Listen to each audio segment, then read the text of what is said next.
Pastef ndax moom mooy le président de la haute autorité de régulation du parti Pastef des Patriotes depuis 2022.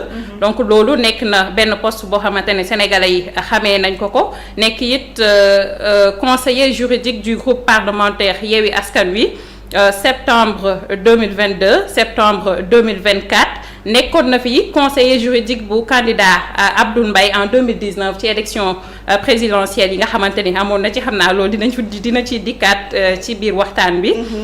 nekk it membre du conseil d'administration de l'Institut des droits de l'homme et de la paix de l'université Cheikh Anta Diop de Dakar bu ñuy wax sax daanaka tey parcours am wala ñuy revisiter li nga xamante ni moo di portrait wam je pense que day gudd mais actuellement on peut dire que depuis juillet 2024 il est le président du conseil d'administration bu port autonome de Dakar ginnaaw ba Pastef wala le président Bassirou Diomaye Diakhar Faye jëlee bopp nguur geek léegi donc loolu daanaka ngoone portrait la boo xamante ne rek dañ ko tënk parce que buñ ko bëggoon a lire fii wala ñu koy revisiter waat day jël temps ndax daanaka parcours bu riche la duñ ci wax rek daanaka mën nañ ci def taxaw seetlu donc loolu mooy Ngouda Mboup c'est ce qui se cache derrière cet homme bi nga xamante ne daanaka chaque jour mi ngi becci ay wax di andi ay leeral ñeel actualité. D'accord, merci beaucoup Salma ci portrait bu am solo bi nga def ci professeur. Alors professeur dégg nga li nga xam ne Salma wax na ko léegi présenté la ko naam daf ko tënk. loo ciy dolli. Non, je pense que tout a été dit, quoique tout mériterait d'être dit. Bon, je pense que Salma bi muy wax sax je pensais qu'il parlait d'une autre personne. Tellement c'est beau, voilà. Je pense que bon, elle a tout dit, machallah. Et puis di ko remercier ci portrait bi. Mais professeur, haute autorité de Pastef. moom daf ne membre de Pastef mais man à l'époque je voyais non membre de Pastef. ban la ci exactement. Voilà. Le président de la haute autorité de régulation du parti ne peut pas être un membre du parti. C'est l'article 23 des statuts du parti. À Pastef, ils ont jugé nécessaire de créer une haute autorité parce qu'ils ont su que les partis politiques devenaient des conglomérats ou des entreprises. Pour certains d'ailleurs, ils devaient observer une minute de silence contre les partis politiques parce que tout simplement les partis politiques étaient considérés comme des étoiles mortes qui essayaient de briller. Bon ma wax olof tuuti. C'est-à-dire que le parti PASTEF 2016 bi ñu defee référendum dafa am article 4 ñu soppi ko ñu wax la bonne gouvernance associative des partis politiques, la modernisation du financement des partis politiques, mais ñu yokk ci ni les partis politiques jouent un rôle déterminant, l'animation à la vie citoyenne. moo xoolee le parti PASTEF daf ko jëmmal en 2022 mu indi ay statut bees ne dañuy créer la haute autorité. Soo xoolee haute autorité c'est grande démocratie lay am, dañuy arbitrer pour des arbitrages démocratiques parce que dañu jàpp ni fii parti politique par exemple ki nekk ci bopp bi day buum di buum mi kii nga xam ne nag moo doon secrétaire général di Bassirou Diomaye Diakhar Faye après dafa démissionné doon simple membre aujourd'hui parce que texte yi ñoo ko ak le président Ousmane Sonko di président parti bi ak tous les membres du parti ak les militants ñu ni parti PASTEF warul la mel ni comme parti classique yi parce que la transformation systémique doit passer par les partis politiques. ci loolu la ñu indi la haute autorité maanaam des personnes yoo xamante ni nii ce sont des universitaires, c'est des personnes neutres qui sont libres, indépendants mais qui viennent faire des arbitrages démocratiques à l'interne. da nga koy gis léegi c'est comme par exemple les gens demandent des personnes indépendantes dans certains organismes notamment le conseil supérieur de la magistrature etc. Vous avez vu. Donc PASTEF noonu lay doxee donc cette ouverture donc dafay loo xamante ne dafay dox la respiration démocratique du parti et la modernisation ainsi que la démocratie interne. Moo tax les deux membres, elle est composée de 5 membres, les 2 membres ne sont pas membres du parti, y compris le président. Muy man ak le professeur Salif Sané ma koy nuyu moom il enseigne à Saint-Louis, il est docteur aussi en droit public, il est maître de conférence. Il y a Fatimata Sira Sarr qui est membre du parti, ma koy nuyu. Il y a aussi Baye Niass qui est membre du parti, mais maître Ngagne Demba Touré était membre du parti. Mais comme parti bi dafa ni mënoo nekk dans 2 instances nationales dañ ko fal à la tête de JPS donc moom siège tout pour le moment. Donc foofu kon docteur leen amati quorum enfin. Non si am nañ quorum, le quorum c'est 3. Ok. Et même en cas d'égalité il y a la voix du président est prépondérante. Le quorum c'est 3. Voilà quoi. Bon, le président Bassirou Diomaye, il a démissionné du parti ou bien des instances du parti? Non, il a démissionné de sa fonction de secrétaire général du parti et devient militant du parti. C'est très important. C'est ça, Pastef. Parce qu'il y a beaucoup de personnes qui ne comprennent pas. Non, je l'ai dit, ça, je l'ai réglé. Depuis, j'ai fait une émission sur la 2S, sur d'autres télés. Au moment de l'élection, j'ai dit que tout simplement, il a démissionné seulement de sa fonction de secrétaire général. Parce qu'il y avait Aïb Daffé, qui était secrétaire général intérimaire, maintenant qui est devenu secrétaire général à la suite de la démission, n'est-ce pas, de Bassirou Diomaye Diakhar Faye, qui est devenu président de la République du Sénégal. Et donc, mais Bassirou Diomaye Diakhar Faye reste membre du parti PASTEF les Patriotes. Merci. Bon, en fait, merci beaucoup Salma déjà d'abord si présentation bi nga def si professeur. Cela montre que vraiment moom c'est une personne humble ndax li nëbbu donc ndeke moo ëpp li feeñ. te ñu waxul sax moo ëpp. voilà te ndeke bëri en même temps que xam naa ñu bëri ci internet yi. je viens de découvrir une nouvelle facette du professeur Ngouda Mboup mais man seulement que professeur li ma la bëggoon laaj mooy le fait parce que je pense que temps boobu noonu tamit gisoon nga polémique bi mooy bi ñu la nommé haute autorité de la du parti Pastef coow loolu noonu mu juróon. nga dañ ko neexalee poste bi. waaw voilà effectivement. voilà léegi ba mu juróon coow loolu noonu yëpp ba tey jii nii gis na ni après l'accession au pouvoir du président ñu def le PCA kii port actuellement nii est-ce que gars ñi tamit luñ doo wax comme quoi que ni prise de position yi ndax genre yu mel ni ñun duñ ko nëbb moment bi ñu nekkee woon tamit ci géol bi parfois bu ñuy gisee ni ñuy tripatouiller constitution bi ak loi yi ak article yi dañ doon yàqamte digg genre yu mel ni professeur Ngouda Mboup mu def benn sortie pour au moins ñu ne xëy na peut-être lii dinañ ci mën a am la version des faits mais seulement que loolu nekk woon ñun kese la nekkoon bi boo xam ne ñu peut-être neex nañu ndax les gens de l'autre côté dafa mel ni casquette kii bi homme de droit bi nga nekk dañ koy remettre en cause ba tey jëlee nii mais comment yow nan ngay en tant que juriste nan ngay def ba actuellement nii tout cela mu laisser la de marbre ba nga mën a yegg sa tey fii nii. waaw alors. d'accord professeur gars yi ñu ne nga tënk nga wax ci wolof. parce que waaw c'est vrai que li ma wax français la. non moom professeur man je pense que j'ai beaucoup parlé en français donc. alors soo xoolee yàgg naa ko wax.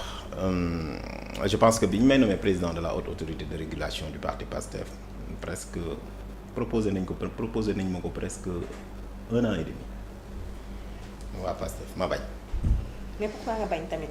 parce que booba maa ngi xool di réfléchir xam nga ay intellectuels yàgg nañu réfléchiral ay partis politiques fii Sénégal am na lu ñu tuddee woon le GRESEN.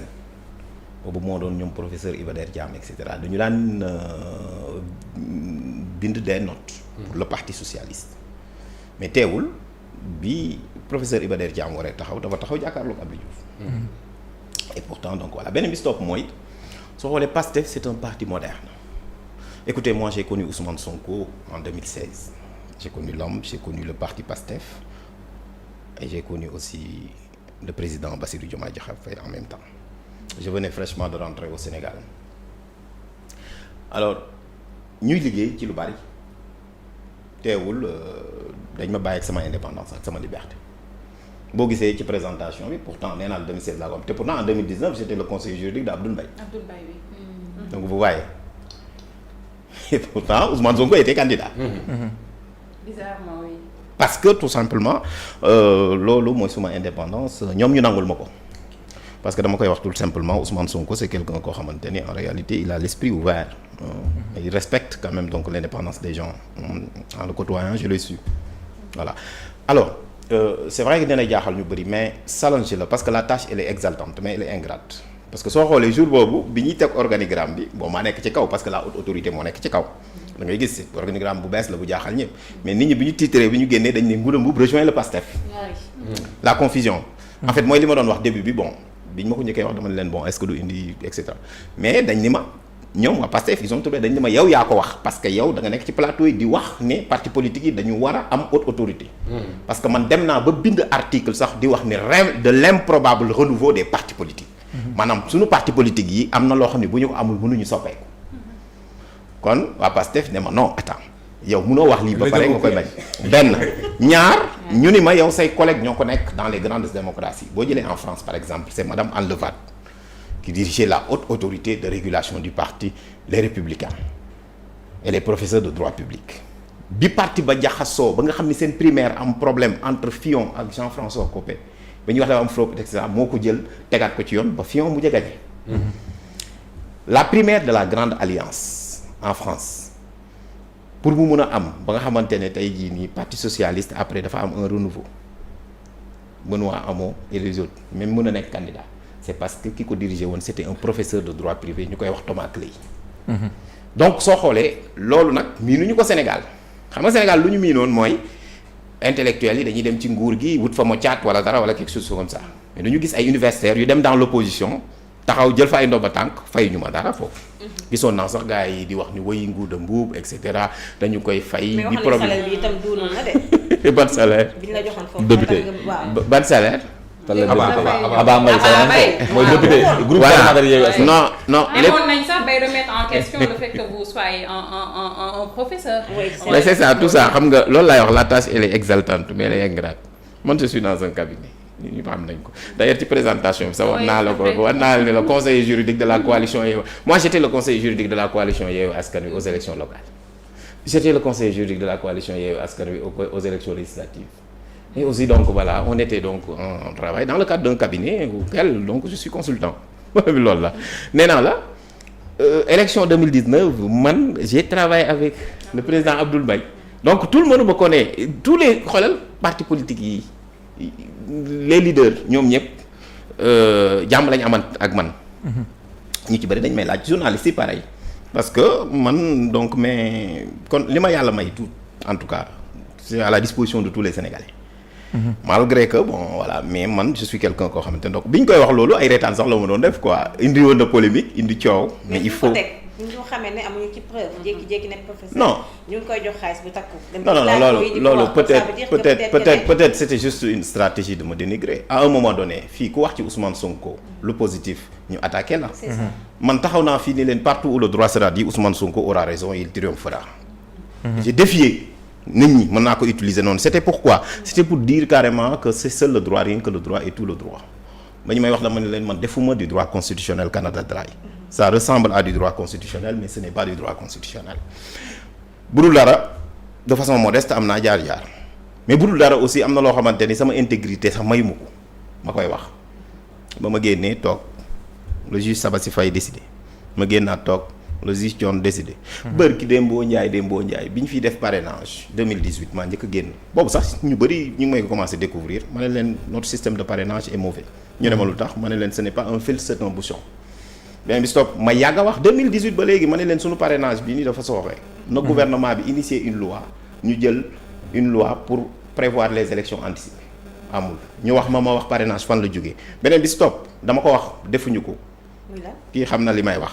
ma dem ma produire un papier dans les mélanges d'Embassi suñu doyen nga mélange mooy su amee benn doyen un grand maître du droit buy dem ñi mu jàngal ak ñi nga xam ne xam nañ ko bind def ay mélange ma bind ci sur le régime électoral du président de la République soo demee xool may rappeler failles yooyu nguur ga bañ tey looloo ñu dab du damay glorifier wu mais parce que Sénégal moo ñu tàggat Salma wax na ko man samay diplôme sénégalaise laa yóbbu en France jàngale ko fa donc formation boobu ñu am dañ koy delloo Sénégal léegi nag man je suis consultant donc étant consultant aussi comme Ngoné yow aussi je pense donc un consultant aussi xam naa ku koy liggéeyaloo di ku koy liggéeyaloo di comme loolu laa bëgg a ñëw di wax non attends c'est-à-dire foofu laa bëgg a wax c'est-à-dire bu doon États-Unis la donc avec ou bien dans les grandes démocraties da ngay gis ni donc voilà le consultant bu pare tey par le protocole dañuy signer et cetera mais on comprend que en fait la presse a besoin d'être appuyée par les intellectuels moo tax ñun ñuy ñëw et cetera c'est juste ça maintenant polémique bi bëri woon na après ça bon voilà ce dossier maintenant est entre les mains de la justice j'avais décidé de porter plainte xam nga man lu ma wax sénégalais yi ma koy def bon voilà ça a été renvoyé jusqu'à présent mais bon voilà mi ngi en instance. d'accord ñu ngi koy wax léegi Maty mu ngi koy wax ci bu muy commencer nee na dañu tolloon foo xam ne dañu daan soxla nga génn bu nit ñi jaaxlee lu jëm ci wàllum droit ak yooyu ñu dem seetaan benn témoignage bu benn dame boo xam ne daf la gis rek am ay kàddu yoo xam ne yëkkati na ko teg ko ci sa kaw ñu daal di koy déglu ak la complicité de la régie dellu siwaat ci plateau bi. ay patron mais cet monsieur là Mbouba Diop